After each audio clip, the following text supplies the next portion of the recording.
Lucas 16, capítulo 19, até o 31.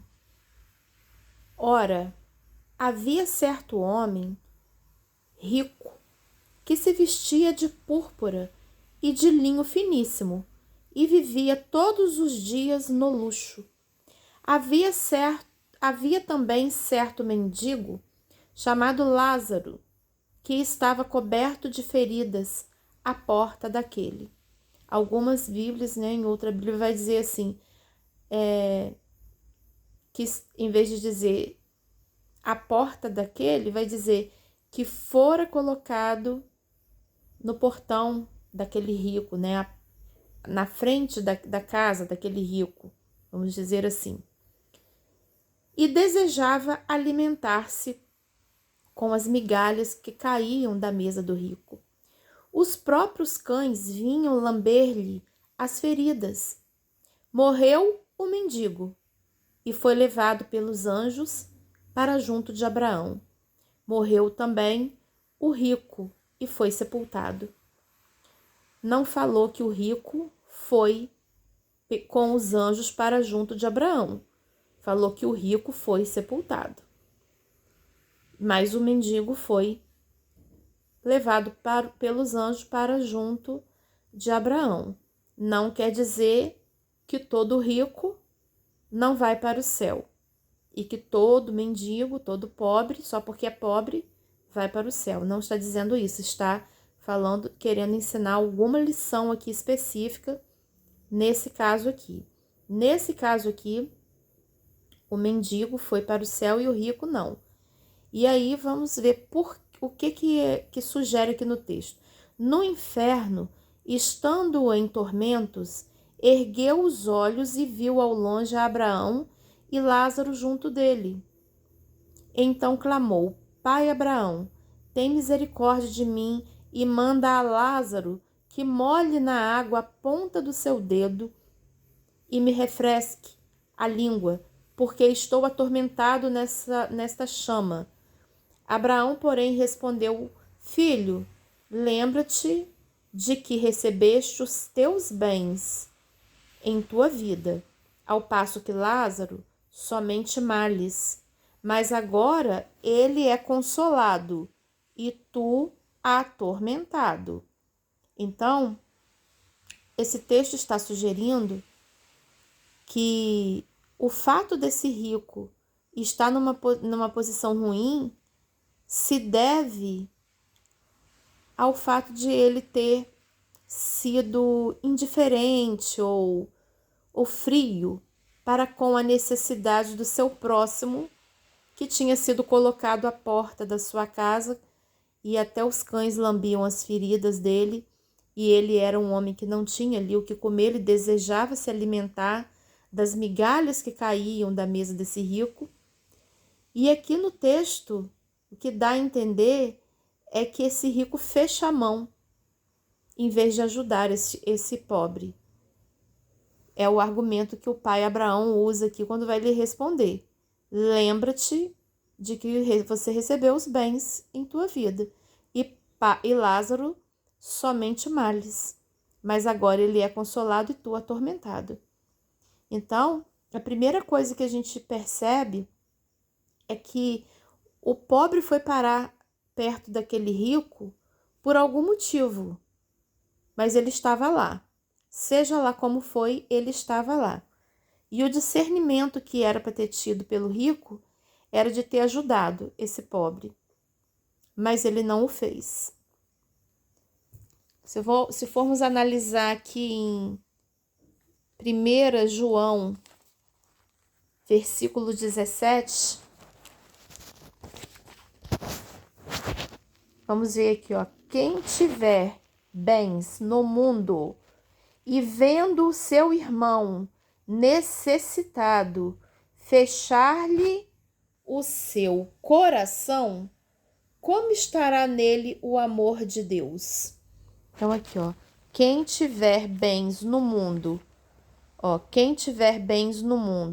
e vendo o seu irmão necessitado fechar-lhe o seu coração, como estará aqui, ó? seu coração, como estará nele o amor de Deus?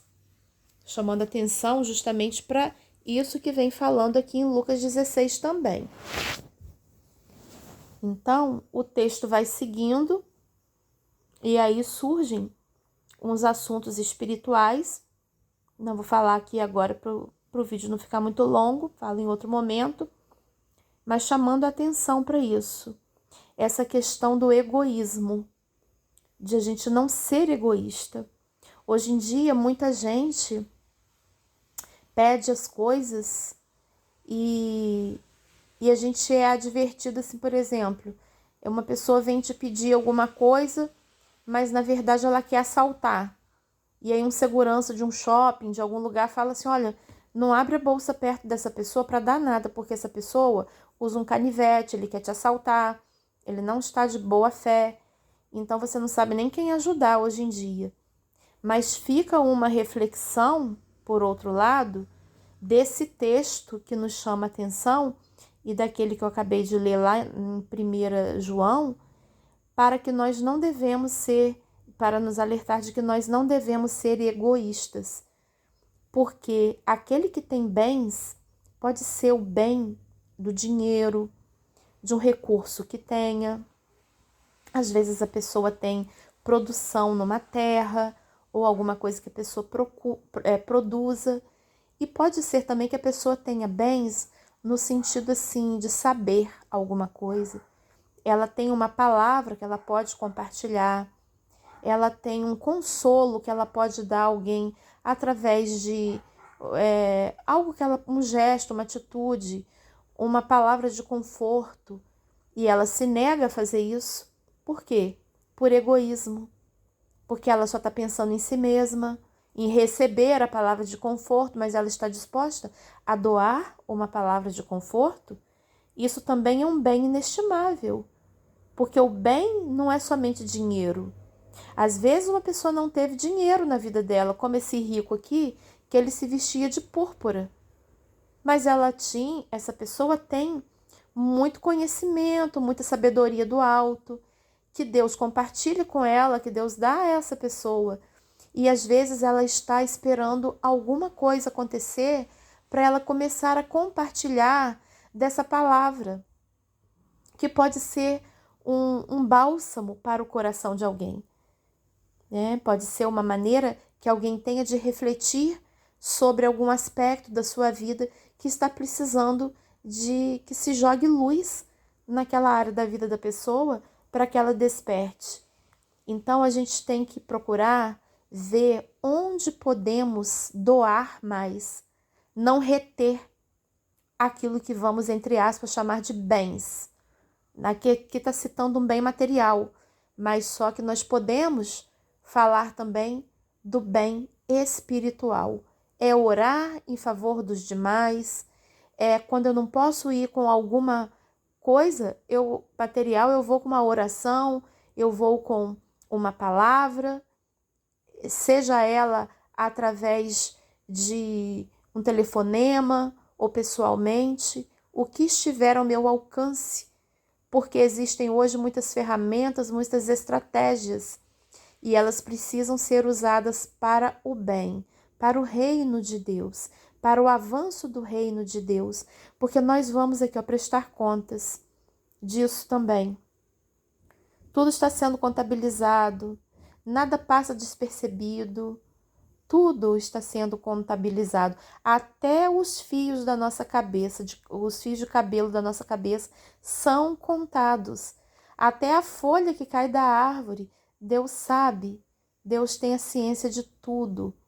Então nós precisamos entender o que fizemos do nosso dia, não só por nós, mas em favor do nosso próximo. Esse texto aqui de Lucas 16, do capítulo 19 ao 31, ele é muito rico de vários ensinamentos, como a Bíblia toda. Mas aqui, até onde foi lido aqui, no versículo 24, no versículo 25, já dá para a gente entender essa questão de sermos mais abençoadores, mais desprendidos das coisas materiais e também dos orgulhos. Não, eu não vou compartilhar porque o outro não merece. A gente não deve pensar assim. Tem que fazer o bem sem olhar a quem. A palavra de Deus diz que quem dá um copo d'água a uma pessoa que é de Jesus, quem dá um copo d'água a essa pessoa, essa pessoa que dá o copo d'água, ele não sai sem a sua recompensa. Tudo é avaliado, todos os nossos comportamentos. E a grande mentira do inferno para paralisar a gente é dizer que a gente não tem valor nenhum, que a gente tem muitas culpas e muitos erros. E quem somos nós para fazer o bem a alguém? Quem somos nós? Mas só que a gente não pode se esquecer que todas as vezes que nós acordamos de manhã, Deus está nos dando uma nova oportunidade.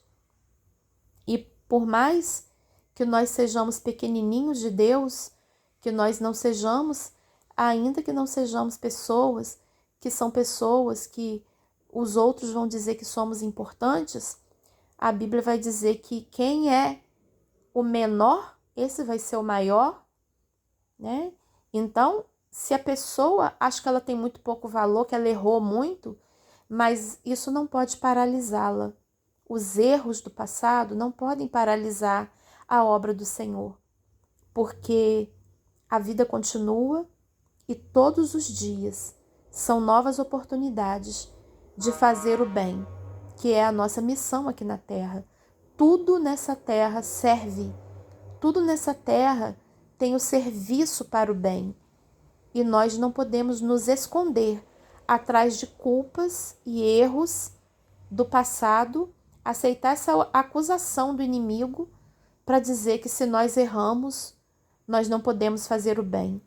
E deixarmos de pregar a palavra do Senhor, deixarmos de acreditar na força do nosso sorriso para alguém de bondade, na força do nosso olhar de bondade para alguém. Não podemos desistir de nós e não podemos desistir do outro, porque Jesus, quando ele foi à cruz, ele foi por nós e ele foi pelo outro e ele foi para nos salvar. Então que a gente possa não ficar presos a muitos questionamentos, muitas discussões e nos prendendo ao que o outro falou, ao que certas pessoas estão falando e sendo usadas para nos parar. Não. Mesmo pessoas que são pessoas irmãos da fé, mas muitas vezes falam coisas para nos pararem, mas nós precisamos ouvir em primeiro lugar a voz do Espírito Santo de Deus, a voz de Jesus. É Ele que nós devemos ouvir. Assim como esse mendigo aqui, os cães vinham lamber-lhe a ferida, mas ele foi recebido pelo pai Abraão. Ele foi direto para o céu. Ele era importante demais para Deus. Embora aqui na terra, ele parecia assim que não era ninguém. Era um homem tão desprezível aqui na terra que os animais iam lamber a ferida dele, os cães, de tão desprezível que ele parecia. Não quer dizer que a pessoa tem que ficar sendo mendigo, a pessoa tem que procurar sempre melhorar, tem que buscar melhoria, mas quer dizer que os valores do mundo, eles não podem ser distorcidos de acordo com os valores do reino, dos valores de Deus. Então, hoje, no mundo onde tudo é relativizado, nós precisamos voltar aos absolutos de Deus. E os absolutos de Deus, a lei de Deus, o saber do Senhor e a graça de Deus também, que nos dá, nos propicia que sejamos abençoados e tenhamos um advogado no céu e prossigamos em fazer o bem. Tudo isso está na Bíblia, que é a nossa fonte de vitalidade espiritual, física, é o que nos renova, que renova a nossa fé. Então, que essa palavra possa ser examinada por cada um busque na palavra de Deus o seu alento. E aqui em Lucas 16, que a gente possa refletir bastante, não só do versículo 19 até o 25, mas no capítulo 16 todo fica a sugestão aí de hoje.